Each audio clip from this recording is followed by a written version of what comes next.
Eh, ya, tanpa kehadiran Bapak, Pak Ridho tidak bisa ikut evaluasi rancangan ini. Oke, baik. Ibu pengunci yang saya hormati, ini mari kita dengarkan bersama pemaparan rancangan aktualisasi nilai dasar dari Pak Ridho. Ridho, waktunya 10 menit untuk memaparkan rancangannya. Silakan. Ya Bu, terima kasih Bu atas kesempatannya. Saya akan mulai. Saya buka dulu PPT-ku Bu. Ya.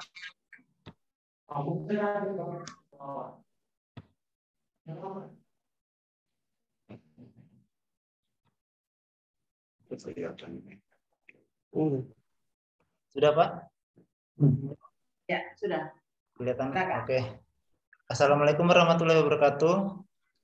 Terima kasih atas kesempatannya. Saya akan menjelaskan tentang rancangan aktualisasi yang akan saya lakukan di SMP Negeri 4 di Nombo Selatan. Kenapa langsung?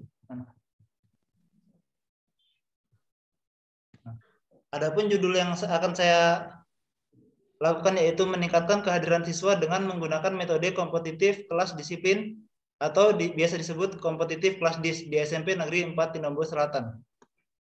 Selanjutnya, perkenalkan, nama saya Ridho Darmadi SPD, jabatan guru sekaligus wali kelas, unit kerja SMP Negeri 4 Tinombo Selatan, instansi pemerintah daerah Kabupaten Parigi Motong, NDH atau nomor daftar hadir adalah 34.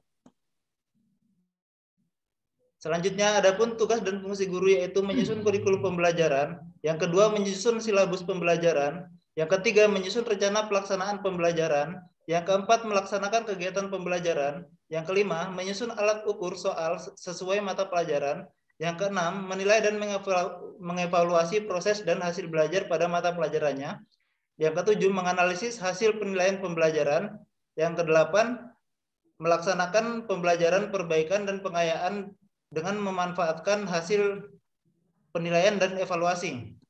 Selanjutnya yang ke-9, menjadi pengawas penilaian dan evaluasi terhadap proses dan hasil belajar tingkat sekolah dan nasional. Ke-10, membimbing guru pemula dalam program induksi. Yang ke-11, membimbing siswa dalam kegiatan ekstrakurikuler proses pembelajaran. Yang ke-12, melaksanakan pengembangan diri. Yang ke-13, melaksanakan publikasi ilmiah. Dan yang terakhir, yang ke-14 adalah membuat karya inovatif. Adapun tugas dan fungsi saya sebagai wali kelas yaitu yang pertama mengelola kelas menjadi tanggung jawabnya, yang kedua berinteraksi dengan orang tua wali peserta didik, yang ketiga menyelenggarakan administrasi kelas, yang keempat menyusun dan melaporkan kemajuan belajar peserta didik, yang kelima membuat catatan khusus tentang peserta didik, yang keenam mencatat mutasi peserta didik, yang ketujuh mengisi dan membagi buku laporan penilaian hasil belajar, yang kedelapan melaksanakan tugas lainnya yang berkaitan dengan kewalikelasan, dan yang terakhir yang ke-9 menyusun laporan tugas sebagai wali kelas kepada kepala sekolah. Adapun identifikasi isu atau masalah yang terjadi di SMP Negeri 4 Tinombo Selatan yaitu yang pertama kurang optimalnya proses pembelajaran IPS. Yang kedua, rendahnya tingkat kehadiran siswa di sekolah. Yang ketiga, rendahnya motivasi belajar siswa terhadap pembelajaran IPS di sekolah.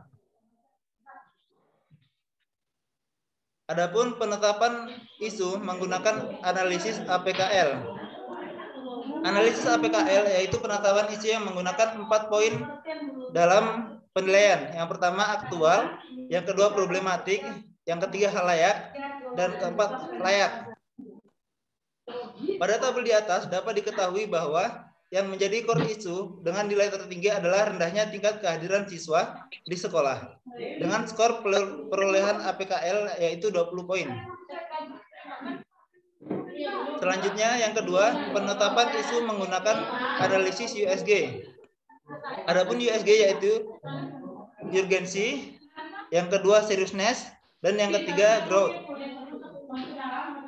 Pada tabel di atas dapat diketahui bahwa yang menjadi core issue dengan nilai tertinggi adalah rendahnya tingkat kehadiran siswa di sekolah dengan perolehan skor USG yaitu 15 poin. Selanjutnya, analisis penyebab isu. Yaitu isu yang saya ambil adalah rendahnya kehadiran siswa di sekolah. Hal yang menjadi akar masalah dari permasalahan tersebut adalah rendahnya minat dan kesadaran siswa untuk sekolah sehingga menyebabkan siswa malas dan merasa enggan untuk ke sekolah. Adapun gagasan kreatif yang akan saya lakukan yaitu meningkatkan kehadiran siswa dengan menggunakan metode kompetitif kelas DIS atau biasa disebut kelas disiplin di SMP Negeri 4 Tinombo Selatan. Untuk meningkatkan kehadiran siswa diperlukan satu motivasi yang membuat siswa tertantang untuk tidak alpa dalam pelaksanaan pembelajaran. Salah satunya adalah dengan menerapkan metode kompetisi kelas DIS. Metode kompetitif kelas DIS adalah metode kompetisi antar kelas dengan parameter kehadiran siswa. Kelas dengan presentasi kehadiran tertinggi akan memperoleh penghargaan sebagai kelas DIS atau kelas disiplin, dan siswa yang jumlah alfa terbanyak akan diberi punishment dalam bentuk sanksi edukatif. Adapun tujuan isu, yaitu yang pertama tujuan khusus. Kegiatan ini bertujuan untuk meningkatkan kehadiran siswa di SMP Negeri 4 Tinombo Selatan. Dan yang kedua tujuan umum, yaitu kegiatan ini bertujuan agar ASN mampu menerapkan nilai-nilai dasar profesi ASN dalam kegiatan yang akan dilaksanakan di ruang lingkup SMP Negeri 4 Tinombo Selatan, yaitu memahami nilai-nilai dasar ASN yang harus dimiliki seorang aparatur sipil negara. Adapun manfaat pemecahan isu, yaitu yang pertama manfaat bagi sekolah, membantu mewujudkan visi dan misi dengan melahirkan siswa yang unggul, disiplin, hingga mampu menunjukkan kualitas pendidikan, memajukan kualitas pendidikan. Yang kedua, manfaat bagi penulis, yaitu menjadi pengalaman belajar bagi ASN untuk mengembangkan tanggung jawab penuh sebagai abdi negara dan pelayan masyarakat. Manfaat bagi siswa dapat meningkatkan kedisiplinan siswa dan memotivasi siswa untuk hadir ke sekolah. Manfaat bagi masyarakat, meningkatkan derajat pendidikan bagi masyarakat, terutama orang tua, wali, siswa yang memiliki tingkat kedisiplinan rendah. Selanjutnya yaitu rancangan aktualisasi. Adapun kegiatannya yaitu persiapan pelaksanaan kegiatan kompetisi kelas DIS.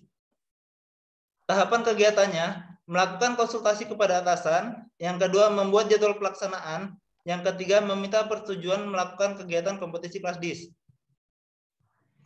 Selanjutnya, hasil atau output, yaitu tersedianya hasil konsultasi atau saran dan masukan. Yang kedua, adanya jadwal pelaksanaan kompetitif kelas DIS. Yang ketiga adalah adanya catatan sesuai arahan. Adapun keterkaitan substansi mata pelatihan, pada tahapan pertama, keterkaitannya yaitu kolaboratif. Pada tahapan kedua, kaitannya yaitu akuntabilitas dan kompeten. Pada tahapan ketiga, kaitannya yaitu harmonis. Adapun kontribusi kegiatan terhadap visi dan misi Pemda yaitu visi memantapkan Kabupaten Parigi Motong terdepan, maju, adil, merata, berkelanjutan, dan berdaya saing. Dan misi nomor 3 yaitu memajukan kualitas layanan cakupan pendidikan. Kegiatan, tahapan, dan nilainya saja. Oh, kegiatan, tahapan, dan nilainya, Bu. Ya, siap.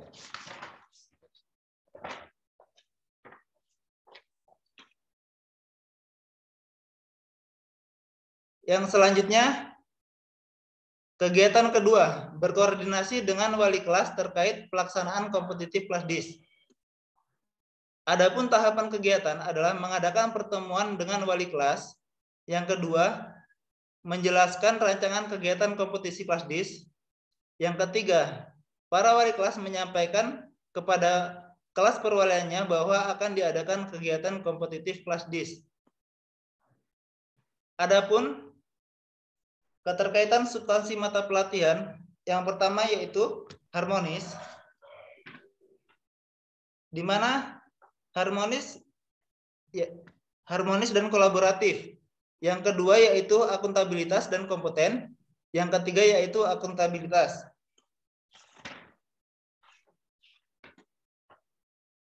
Selanjutnya, Kegiatan ketiga, pelaksanaan kompetitif kelas DIS. Adapun tahapan kegiatannya, yaitu yang pertama, guru melaksanakan kegiatan absensi setiap hari. Yang kedua, membuat rekapan presentasi kehadiran siswa setiap minggu. Yang ketiga, menempelkan hasil rekapan presentasi kehadiran siswa setiap kelas per minggu di papan informasi sekolah. Adapun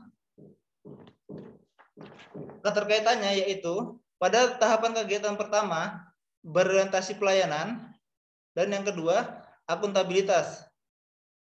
Pada tahapan kegiatan yang kedua keterkaitannya yaitu akuntabilitas dan kompeten. Pada tahapan kegiatan yang ketiga yaitu akuntabilitas. Tabel. Tabel, Bu. Yang terakhir adalah pemberian reward dan punishment bagi hasil kompetisi kelas DIS. Adapun tahapan kegiatan, yang pertama mengumumkan kelas yang akan dinobatkan menjadi kelas DIS. Yang kedua, memberi reward kepada kelas DIS. Yang ketiga, memberi punishment kepada siswa dan kelas yang dengan jumlah alfa terbanyak. Yang keempat, membuat rekapan efektivitas kegiatan setiap minggu terhadap kehadiran siswa. Adapun keterkaitan substansi, yaitu pada tahapan pertama, keterkaitannya yaitu berorientasi pelayanan dan akuntabilitas. Pada tahapan kegiatan kedua, keterkaitannya yaitu berorientasi pelayanan dan akuntabilitas. Pada tahapan kegiatan yang ketiga, yaitu akuntabilitas dan loyal. Pada tahapan kegiatan yang keempat, yaitu kompeten dan adaptif. Sekianlah pemaparan presentasi yang telah saya berikan. Sekian dan terima kasih. Oke, silakan stop share dulu. Ridho, bukan akuntabilitas ya, akuntabel. Iya, akuntabel. Kenapa akuntabilitas terus? Saya salah, Bu. Salah. Memang. Tutup share-nya, tutup share. Oh iya.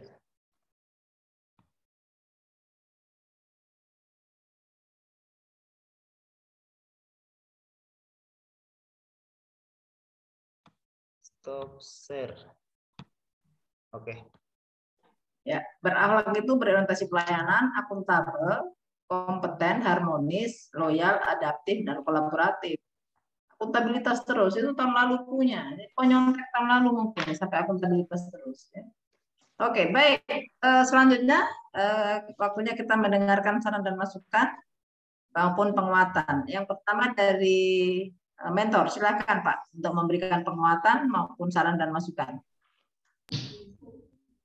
Ya, terima kasih. Assalamualaikum warahmatullahi wabarakatuh. Waalaikumsalam warahmatullahi wabarakatuh. Ya, sebagaimana apa yang dipaparkan oleh Pak Ridho selaku guru kami yang ada pada SMP Negeri 4 Tinombor Selatan, bahwa perlu kami berikan sedikit catatan di mana rendahnya minat anak ini dikarenakan oleh beberapa faktor, Bu. Yang pertama, kami melakukan evaluasi ke lapangan di mana pertama adalah terkait daya dukung dari orang tua, motivasi. Dengan motivasi yang sangat kecil ini juga mengakibatkan dorongan untuk anak belajar ini juga salah satu faktor. Sehingganya ini yang barangkali yang membuat hal-hal yang anak tadi ketika harus sekolah, ya tidak sekolah. Sehingganya di tempat belajarnya dia ketika dituntut harus hadir, ya setelah diabsen itu akibatnya muncul dengan sendirinya. Kemudian yang kedua, kondisi jarak juga antara rumah dan sekolah merupakan faktor juga penyebab daripada rendahnya kehadiran anak untuk belajar. Karena rata-rata dari 3 tempat secara geografis dari anak-anak kami ini, Bu, jujur saja kami sampaikan di sini, ada satu di pesisir pantai, ada yang di pegunungan, ya ada juga yang di Ini rata-rata jarak antara 3 kilo sampai 5 kilometer. Nah, sehingganya kondisi jarak ini juga merupakan satu hambatan bagi anak-anak kami, sehingganya mungkin mengurangi kehadiran dia untuk mengikuti pembelajaran secara aktif di sekolah kami. Yang berikut, yang ketiga, ini adalah terkait fasilitas penunjang secara ekonomi dari orang tuanya. Karena sebahagian anak-anak kami ini yang memiliki ekonomi agak sedikit bagus, itu rata-rata ditunjang oleh salah satu kendaraan yang bisa digunakan untuk antar jemput siswa itu sendiri. Nah, kalau ketiga masyarakat itu tadi yang kami sebutkan, secara geografi memang secara ekonomi di bawah standar rata-rata, Bu. Nah ini, sehingganya inilah penyebab barangkali daripada anak-anak kami sehingganya kurang aktif atau kurang masuk di dalam melaksanakan pertemuan pembelajaran di sekolah kami. Jadi kemajemukanlah masyarakat kami inilah yang barangkali dari secara geografis sehingganya penyebab daripada ketidakhadiran anak. Adapun secara punishment kami ini sebenarnya di sekolah kami tidak menginginkan hal-hal seperti itu. Tapi ada cara lain yang kami gunakan. Nah, sehingganya bagaimana anak bisa lebih berminat untuk belajar sekolah, sehingganya kami menghimbau agar tidak melakukan hal-hal punishment itu kepada siswa secara fisik. Makasih, Bu. Baik, terima kasih Pak Mentor atas masukannya dan penguatan terhadap isu yang diangkat oleh Pak Ridho Darmadi. Selanjutnya saran dan masukan kami minta dari penguji. Silakan Ibu Patinur. Baik, terima kasih Ibu Vivi yang baik hati atas kesempatan yang diberikan kepada kami, dan juga salam kenal untuk Pak Mentor yang dari Parimo, walaupun via Zoom ini Pak, dan juga untuk Ridho. Ridho sudah siap Ridho? Iya Bu. Semangat Ridho, masih semangat? Oh? Semangat Bu. Ya, alhamdulillah. Iya, baik. Untuk yang pertama, saya ingin mendapat penjelasan dari Saudara Ridho. Apa yang menjadi latar belakang isu yang diangkat dalam rancangan aktualisasi Saudara ini dan bagaimana kaitannya dengan agenda 3. Silakan jelaskan untuk Ibu mau dengar. Yang menjadi latar belakang isu, ini yang diminta diangkat dalam rancangan. Latar belakang isu yang Saudara angkat. Isu yang satu atau tiga-tiganya? Satu saja. Yang ini yang menggunakan kompetitif diskusi. Iya. Begini Bu. Assalamualaikum warahmatullahi wabarakatuh. Terima kasih atas kesempatannya. Ya. Ini saya kenapa mengambil isu tersebut? Karena terkait dengan tugas dan fungsi saya sebagai guru, yaitu mengajar dan mendidik siswa. Selanjutnya adalah tugas dan fungsi saya sebagai wali kelas, salah satunya adalah bisa memotivasi siswa untuk belajar, untuk mengikuti pelajaran di sekolah. Sehingga jika siswa tidak hadir pada saat mengikuti pembelajaran di sekolah, akan mengganggu tugas dan fungsi saya sebagai guru. Seperti itu, Bu. Adapun kaitannya dengan manajemen ASN itu, kaitannya dengan manajemen ASN itu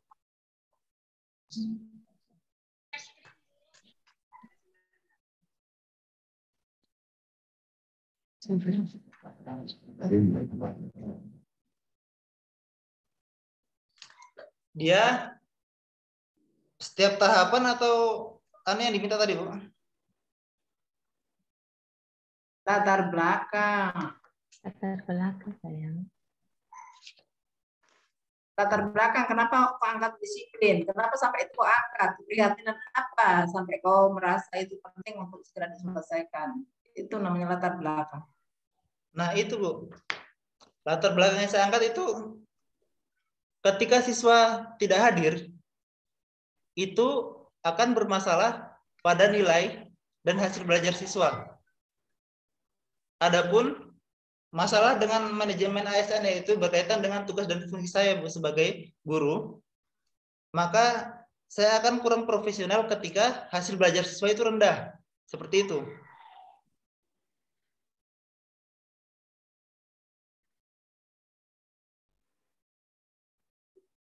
Maaf Ibu, bisa dipahami? Iya, bisa dipahami. Lanjut lagi ya. Iya Bu. Untuk yang kedua. Sudah cukup tadi itu. Coba saya jelaskan secara singkat saja bagaimana menggunakan metode kompetitif kelas disiplin ini. Saya menggunakan metode kelas disiplin ini, yang pertama itu berkonsultasi dengan kepala sekolah terkait metode yang akan saya gunakan. Selanjutnya, yang kedua itu adalah meminta wali kelas untuk berkonsultasi dengan wali kelas dulu pertama.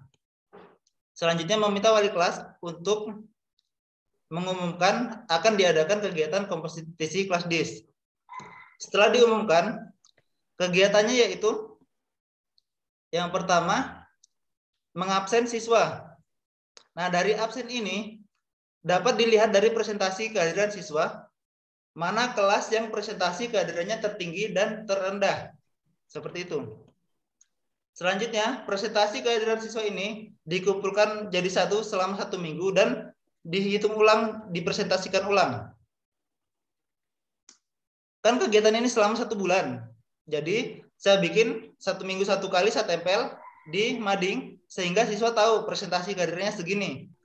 Jadi, kalau kelas yang rendah, otomatis teman-temannya akan memberikan peringatan kepada teman-teman yang tidak hadir untuk hadir supaya mereka termotivasi untuk hadir ke sekolah. Seperti itu, Bu.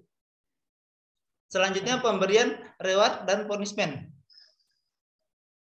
Reward ini tergantung nanti sekolah yang atur bagaimana rewardnya. Apakah melalui sertifikat atau ada hadiah-hadiah lain. Dan punishment yang saya maksud itu bukan dalam bentuk hukuman fisik. Tapi punishment yang saya maksud adalah dalam bentuk tugas-tugas yang pertama. Yang kedua, merangkum mata pelajaran.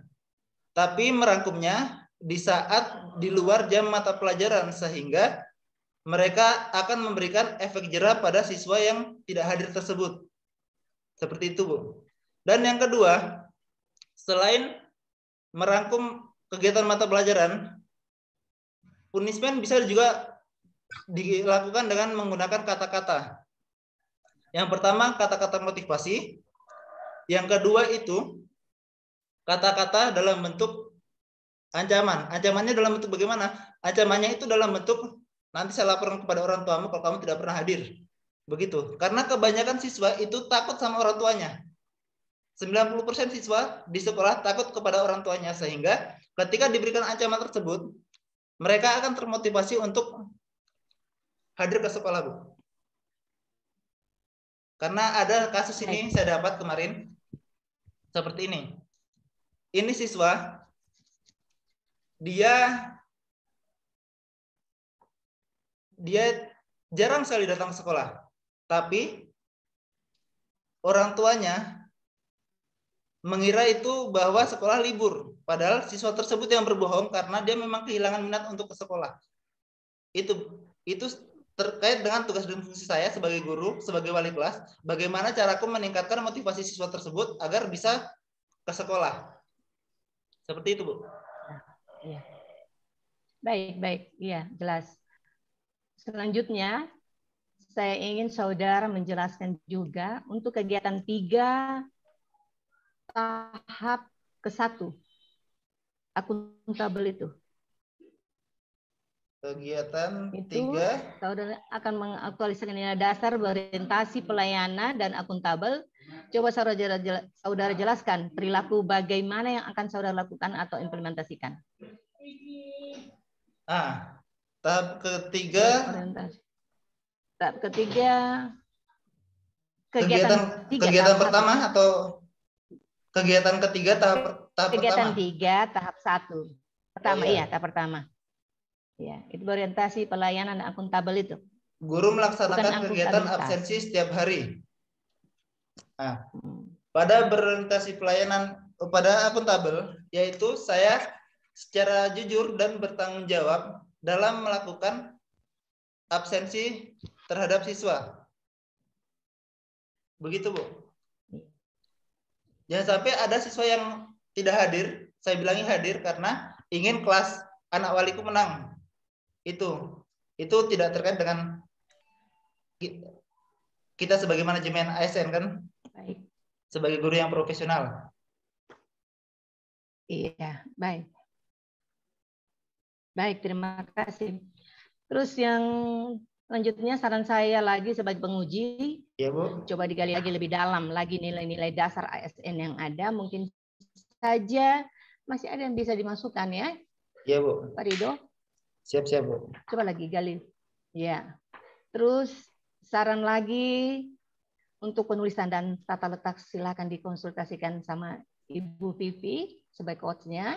Karena ini merupakan tulisan ilmiah. Contohnya di latar belakang, pakai presentasi kehadiran saja dan tabel kehadiran bisa diletakkan di lampiran. Juga tabel rencana kegiatan, sebaiknya dibuat landscape. Boleh begitu? Nanti konsultasi sama Ibu Vivi ya, Bu Vivi. Terima kasih Bu Vivi. Cuma itu yang bisa saran hari ini. Oh iya, terima kasih Bu. Iya, terima kasih Pak Ridho. Terima kasih Ibu Patino. Jadi Ridho ya, jadi saya cuma sedikit saja, mungkin diskusi kita di sini seperti ancaman nanti saya lapor orang tuamu itu sangat tidak mendidik gitu ya, tidak bagus sekali. Seperti orang yang putus asa, gitu. Seperti orang yang putus asa.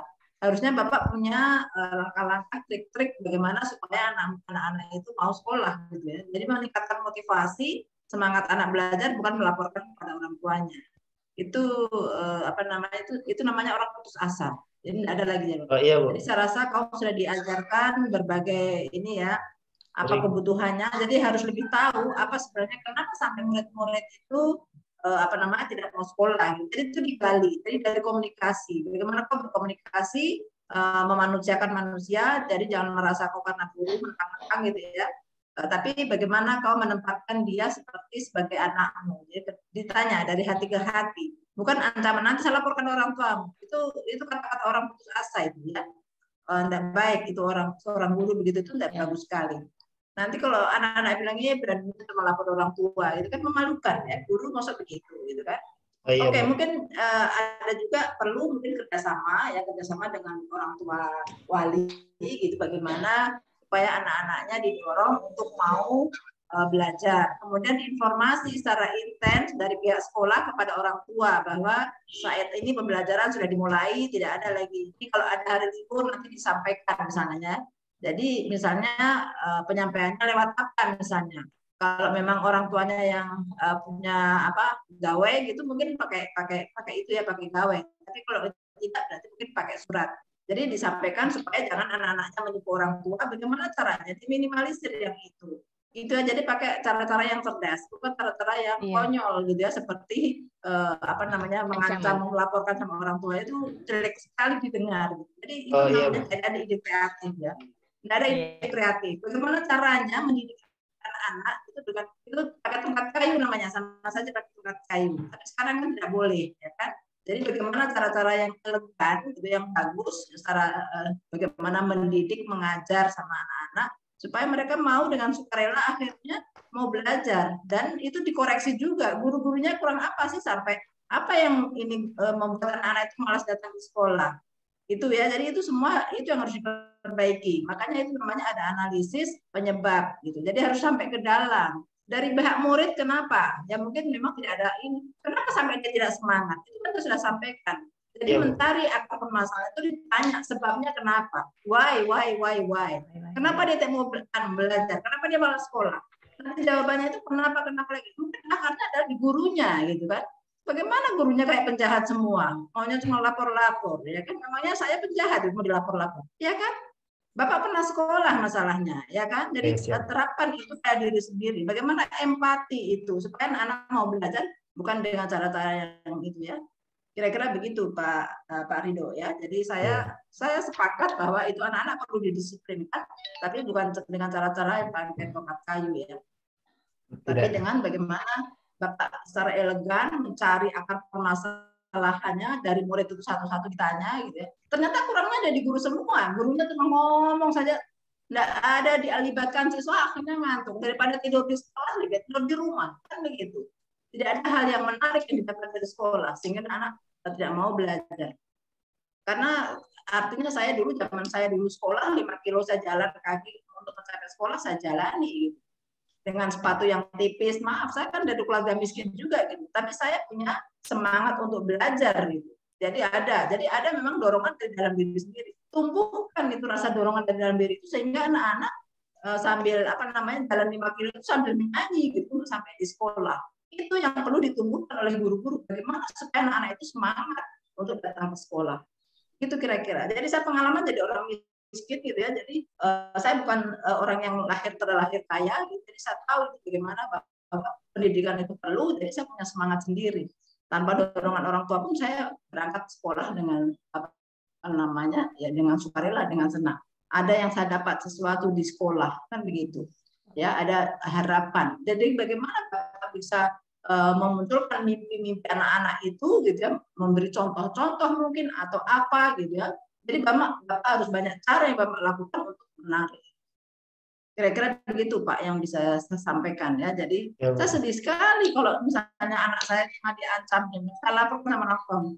Kok saya dilaporin begitu, terus tugasmu ngapain gitu, cuma lapor-lapor, bikin itu anakku supaya mau berangkat sekolah gitu kan. Kalau saya kembalikan lagi bagaimana? Kalau orang tuanya kembalikan lagi, tugasmu apa? Kalau cuma main ancam-ancam. Jadi orang tuanya terus yang ngamuk. Kira-kira begitu Pak ya. Jadi kemudian punish dan reward tadi ya. Oke, reward itu Bapak yang harus sudah siapkan. Rewardnya apa? Nggak boleh nanti sekolah. Nanti kalau sekolah nggak ada, gimana caranya? Bapak yang sudah harus memikirkan rewardnya apa. Nah, ya nggak usah dibilang di sini. Nanti dibilang nanti di laporan itu di rantangan apa rewardnya. Iya, siap-siap. Ya. Jadi ya, oke. Jadi bukan nanti tadi Bapak jelaskan nanti sekolah yang memikirkan, tidak harus memikirkan. Yang punya ide sembarangan. Kecuali nanti sekolah mau itu lain cerita. Tapi awal adalah Ridho yang punya ide apa rewardnya itu ya. Ya maksudku tadi Bu, saya yang mau bikin reward memang tapi di sekolah. Saya salah yang mungkin agak salah pengucapan. Iya makanya. Nah memang salah ucap itu salah arti ya kan. Iya Bu. Ya.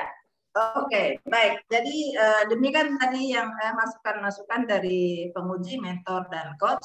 Mudah-mudahan dapat berjalan dengan baik rancanganmu. Jadi silakan diperbaiki apa yang perlu diperbaiki tadi.